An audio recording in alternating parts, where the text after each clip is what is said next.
शिवपूजन सहाय का जन्म 1893 में गांव उनवास, जिला भोजपुर, बिहार में हुआ। उनके बचपन का नाम भोलानाथ था। ये ध्यान रखना है क्योंकि भोलानाथ अभी हम उसमें पढ़ेंगे तो किताब में बार बार जो उपन्यास का जो अंश है जो हम पढ़ेंगे माता का अंचल, उसमें इसी नाम से, क्योंकि लेखक का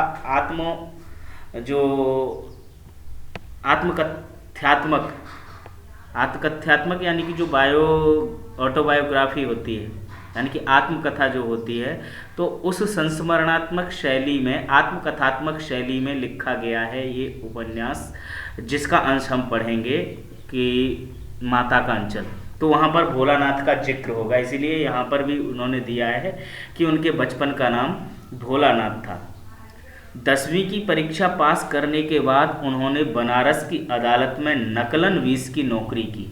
ये नकलन वीस की नौकरी होती है। नकलन वीस होता है एक नकल तैयार करने वाला, यानी कि जो कॉपी राइटर होता है, ठीक है ना। पहले ये फोटो कॉपी वगैरह नहीं होती थी तो वो नकल निकाल करके देते थे, उसका कॉपी बना करके देते थे, तो उसको नकलन वीस कहते हैं। अदालत में हुआ करते थे नकलन वीस की।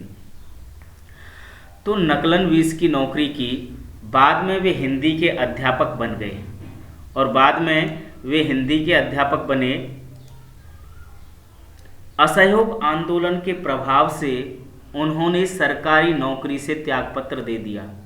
असहयोग आंदोलन के प्रभाव से उन्होंने सरकारी नौकरी से त्यागपत्र दे दिया। असहयोग आंदोलन गांधी जी ने शुरू किया था और उससे वो प्रभावित हुए। उन्होंने सोचा कि मैं भी इसमें भाग लूं, इस आंदोलन में, इसीलिए उन्होंने अपनी सरकारी नौकरी से त्यागपत्र दे दिया, इस्तीफा दे दिया, रिजाइन कर दिया वहाँ से। शिवपूजन सहाय अपने समय के लेखकों में बहुत लोकप्रिय और सम्मानित व्यक्ति थे।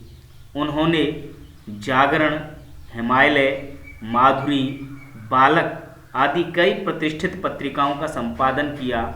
इसके साथ ही वे हिंदी की प्रतिष्ठित पत्रिका मतवाला के संपादक मंडल में थे। उन्होंने कई सारी पत्रिकाओं में भी कार्य किया।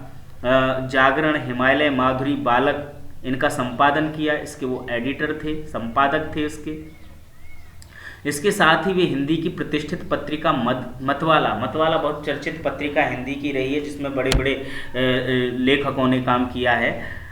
तो उसके संपादक मंडल में, एडिटोरियल बोर्ड जो होता है, संपादक मंडल जो होता है, उसमें थे वो। और सन 1963 में उनका देहांत हो गया, उनकी मृत्यु हो गई 1963 में। वे मुख्यतः गद्य के लेखक थे। देहाती दुनिया, ग्राम सुधार, वे दिन वे लोग, स्मृति शेष आदि उनकी दर्जन भर गद्य कृतियाँ प्रकाशित हुई हैं। ये उनकी रचनाओं के नाम हैं। देहाती दुनिया, ग्राम सुधार, वे दिन वे लोग, स्मृति शेष आदि उनकी दर्जन भर गद्य कृतियाँ प्रकाशित हुई हैं। शिव पूजन रचनावली के 4 खंडों में उनकी संपूर्ण रचनाएं प्रकाशित हैं। शिव पूजन रचनावली के 4 खंडों में जो पूरी रचनाएं हैं उनकी, उस शिव पूजन रचनावली के नाम से, क्योंकि जो भी लेखक हुए हैं उनकी रचनावली नाम से जितनी भी रचनाएं उन्होंने लिखी हैं, चाहे निबंध लिखे, चाहे कविताएं, कहानी, जो भी कुछ लिखा, तो वो रचनावली में आ गए और रचनावली के खंड बना दिए। तो ऐसे ही उन्होंने जो कुछ लिखा वो 4 खंडों में प्रकाशित हुआ। उनकी रचनाओं में लोक जीवन और लोक संस्कृति के प्रसंग सहज ही मिल जाते हैं।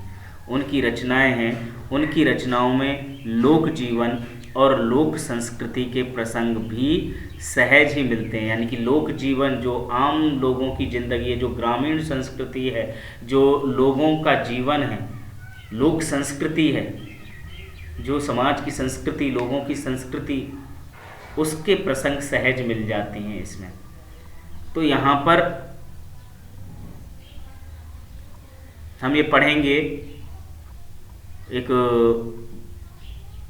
माता का अंचल, और माता का अंचल यहाँ पर जो चर्चा की हुई है, देहाती दुनिया, इसका एक अंश है। पाठ के बारे में भी पढ़ लेंगे। तो ये देहाती दुनिया से लिया गया है, ये जो अंश इसमें हम जो पढ़ने वाले हैं।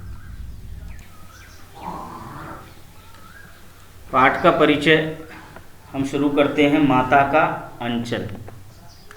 यह शिवपूजन सहाय के उपन्यास देहाती दुनिया से लिया गया है।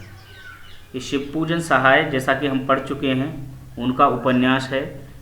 उसके बारे में भी वहाँ पर जिक्र था। देहाती दुनिया, देहात मतलब गांव, गांव की दुनिया, तो देहाती दुनिया से लिया है। सन 1926 में प्रकाशित देहाती दुनिया हिंदी का पहला आंचलिक उपन्यास माना जाता है।